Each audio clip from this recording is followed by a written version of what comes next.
Thanks, Nick. That was you always want senior day to go well for your guys, and in addition to the way we played in the second half and getting the job done, having a sold out crowd, but most important for for our program and for us as their coaches is just having all their family and friends there.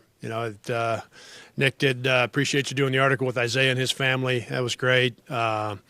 That's a long drive, and to do it, drive through the night to get here and be here. And they've obviously they've supported Isaiah the entire time. You've got to do it from a distance and different than the majority of our guys. And that's not just this year, but the way it's kind of been for us. And so just great to have that many, for Isaiah to have that many in terms of family and friends, and then the other guys as well. I think.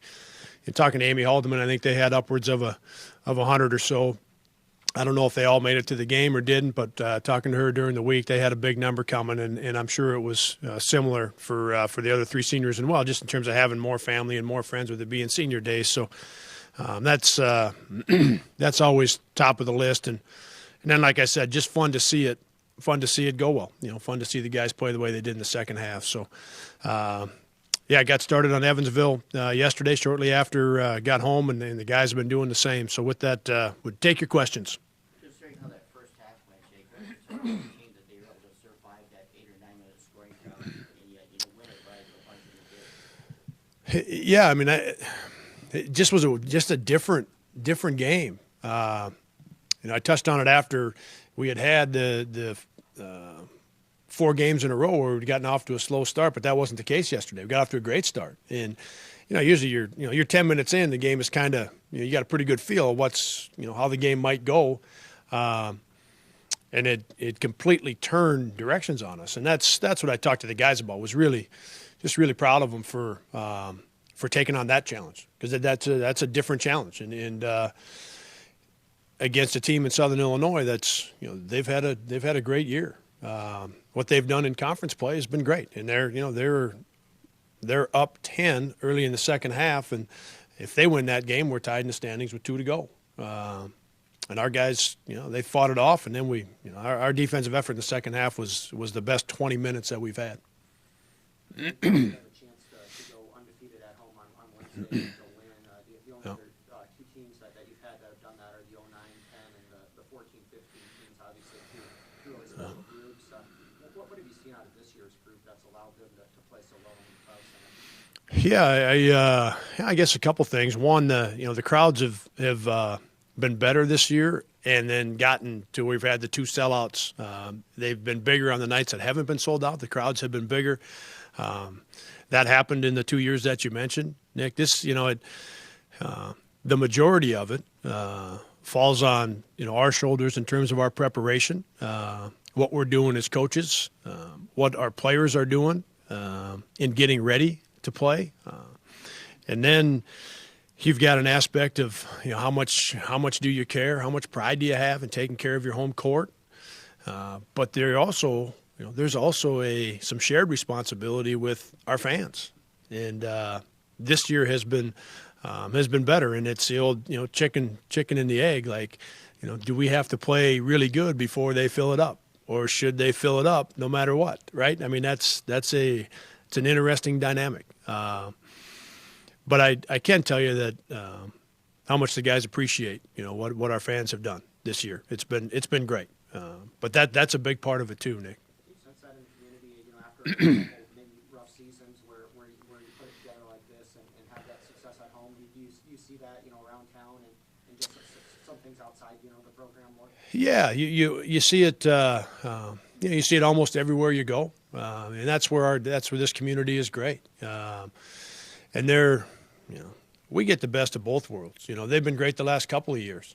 Not as excited to see me when I'm going around town, but the conversation is still good. People in this community have been awesome to me and to our coaches and to our program. Even the last couple of years, like I said, when we haven't played the way we're playing right now. Now it's just you can see it. You can see it on their face, and you can see it in their smile how much they enjoy watching the guys play, and then you got the national aspect. we've been talked about nationally since we've the tournament in Cancun started a little bit, but then the road trip to Grand Canyon and obviously the Colorado one, just more nationally with the way the guys have played. You mentioned the senior. When it comes to someone like Luke McDonald, he was a key player last year in a year that you were breaking in a new offense. Now, obviously, he's in the role that he's in.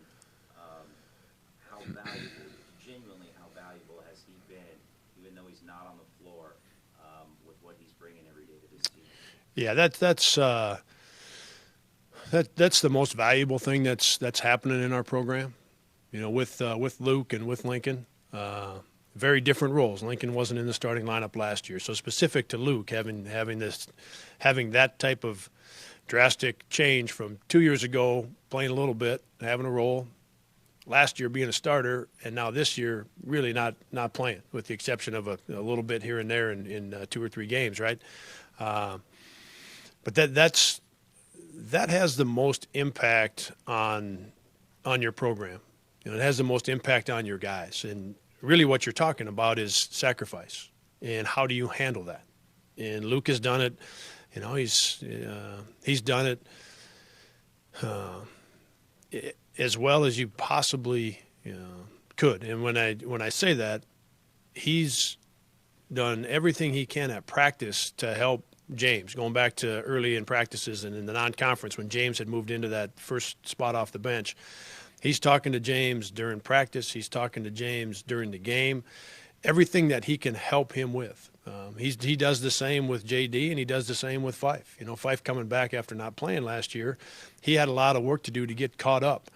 The guy that has helped them as much as anybody is the one who lost his minutes to those guys. I don't. There isn't anything else that a guy can do for his teammates, and for our program, than what Luke has been doing, and just really proud of him. I think you have to say too that the norm these days would be that a player put in that situation would maybe look for playing time at some other program. Right. So maybe Luke's kind of a throwback almost. Yeah, he's all in, man. He's all in. He is 100% invested in his teammates and then our program and the university and he's obviously being from Dubuque. He's an in-state guy, and I don't say that in terms of staying here because of the location. I say it in terms of the amount of pride that he's got in what's going on here, and so everything he's done them all for the right reasons, and you don't always get that. Like I said, I'm just really proud of him. There isn't any, like I said, there's nothing more impactful than Luke McDonald and the mentality and the way in which he's approached every day with our team. There is nothing that is more impactful than what he's done. What are the challenges facing Evansville on Wednesday? Yeah, they're just, I tell you, Gary, they're a lot better. When we caught them the first time, I think Coach Licklider had been there on the bench for 1 and coached them for 2 when we saw him at Evansville. And in that 10 days, you could already see the team changing. And now we're another, I don't know, right at 7-8 games. We're down the line of almost a month. And you can see that in the way that they're playing. They've improved, continue to improve each week to 10 days. Williams just got back. And he was playing terrific basketball before he got hurt. So you add another really good player to what they're doing. They've just, now they've got 5 weeks under Coach Licklider as opposed to 10 days. And you can, like I said, you can see it. They challenge you offensively because they run good stuff, and he puts the guys in position where they can be successful. You have very good players. I think Riley has been, over the course of his career, he's been one of the toughest guys to play against because he plays both ends, very competitive defensively, and really makes you work when you're guarding him because he's got size, he's got length, and like I said, he's tough. Kuhlman has shot the ball well. Hall makes threes, so the guys that are playing at the power forward center position, those guys stretch you out and they make threes. Williams is 6'9", but he's a perimeter player. But they have 3 other guards out on the floor, so they've got 4.5 perimeter players on the floor at all times, and so a lot of challenges with how you defend them. When you look at what Austin's been doing recently, his shot blocking, it seems like it's just really confident in the post, giving you kind of a stabilized presence down low to score, and then obviously the rebounding. How would you kind of assess the way he's developed this season? Yeah, it's I think maybe the last time we touched on it was a week or two ago, and he just seems to be getting better. Every time we play 2 or 3 games, it just feels like he's more confident. He's in a little bit better shape every week to 10 days. Like yeah. I mean, I don't. And what he did yesterday was just tremendous. So I think that's the part that we're seeing at practice, and the part that I kind of keep coming back to, Nick, is he keeps getting better. And that indicates a couple of things, right? How hard he's working, how much fun he's having, and for us, and I've talked about this a lot with Austin, that's had a real impact on our team this year. He loves being at practice. He loves being around his teammates. He loves playing the games. He doesn't get caught up in all the stuff on the outside. He just he loves doing this, and I think that's why we've seen him get better. Every week to 10 days is because he enjoys it. He loves it. Have that spectrum where you get back on defense, transition, versus crashing the boards on offense, and you going for offensive rebounds. When you have somebody like Austin, Trey, Ty, has that kind of tilted more towards, hey, we're going to try to get some extra possessions here this year, and how would you kind of assess, where this is? Yeah, so we haven't changed our philosophy in terms of sending more guys. What Fife's doing right now it gets me thinking about Marvin Singleton.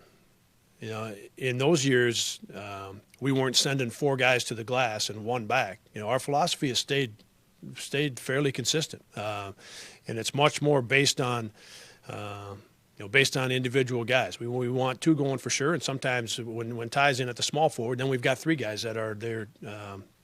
They're going to the offensive glass. But what Austin is doing, what Ty has shown in particular, and I think Trey can pick that up a little bit. Marv was a one-man wrecking crew. That's what he did. And Fife was that yesterday for us, and he's done it. His offensive rebound numbers in the league are off the charts, right? I mean, so it isn't as much as us changing from a philosophy standpoint in terms of the number of players we send to the offensive glass. The guys that are going, Fife and Ty in particular, and like I said, I think Trey can do a little more there. They're just doing like Marvin Singleton did. They're getting the job done. Facing a team that's 0-16, how do you make sure the team is up for this one and mentally into it? Yeah, a couple things. One is we've talked about all year. I don't ever talk about their records, so it isn't going to be any different today when I don't talk about their record because I don't ever talk about it. So I don't worry about it from that standpoint. It's too late in the year to be thinking that something's going to be any different than it was yesterday. I mean, those are the 2 things that come to my mind, Gary. I don't. We got 2 games to go, and we're put ourselves in position to win a championship. Whether a team is 10-6 or 8-8, or Evansville at 0-16, or a team's 14, it don't matter. It's too late in the year. And I think bigger picture for us and for me is I don't ever talk about a team's record. I haven't all year. It just doesn't make any difference to me. It doesn't matter. So I don't have any concerns about that. And in the first meeting, you had one of your best defensive halves holding them to 16 points. Yeah. Then they get 52 in the second half. When you look back at that, what kind of jumps out at you on the defense? Yeah, combination again of what we were doing on the defensive side, but our offense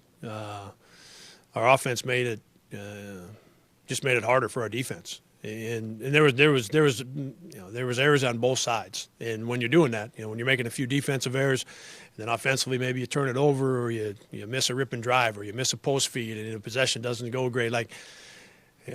The combination really hurt us in that second half. And the other thing that I think it says, and you look at Evansville's games, they've all been they've all been close. And when I say close, single-digit games, except for at Southern Illinois the other day. I think the other ones from our game until now have all been single-digit games. And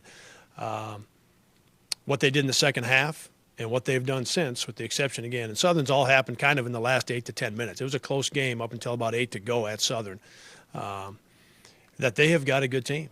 That's the other thing that's easy, from a preparation standpoint. I would look at their scores and I watch them play on film. They're good.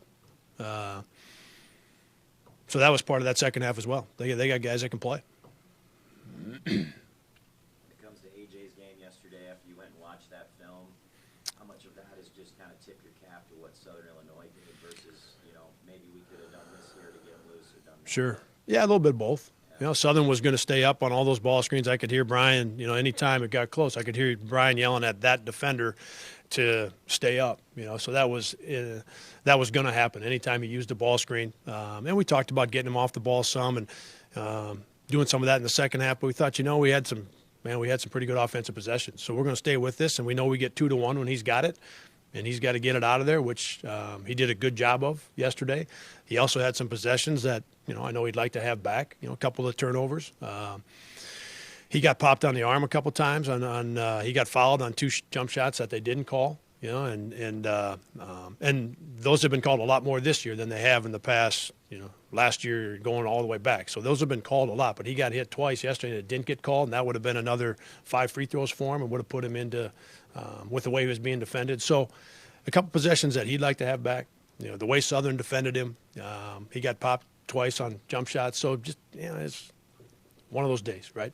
You chalk it up to one of those days. And he seems to have a great understanding of if that defense is going to be played against him, he's just kind of a conduit to everything else that he's doing. Yeah, 100%. Yeah, 100%. And that's we've got a good team because of 2 things. His ability to get 2 guys on him, because of what he's done and what he's capable of. He's going to get 2 guys on him a lot, and him understanding that we're looking for a great possession, whether he shoots it or he can get 2-1 and he gets it to the right guy, and we go get we play 4-on-3, or we play 3-on-2, or we play 2-on-1. Like, he understands that, and that's all he's looking for. And the second thing is we've got a lot of good players. That's the second thing. And AJ gets the majority of the attention nationally and around our league, and that's because he and Krutwig have had the 2 best years. Those are the 2 guys. One of those 2 guys is going to win Player of the Year, and but that doesn't get you to where we're at. We've got a good team, and we're in the spot we're in because we have a number of other really good players, and so those 2 things have. I think AJ's got such a good understanding of those 2 things. Good. Thanks.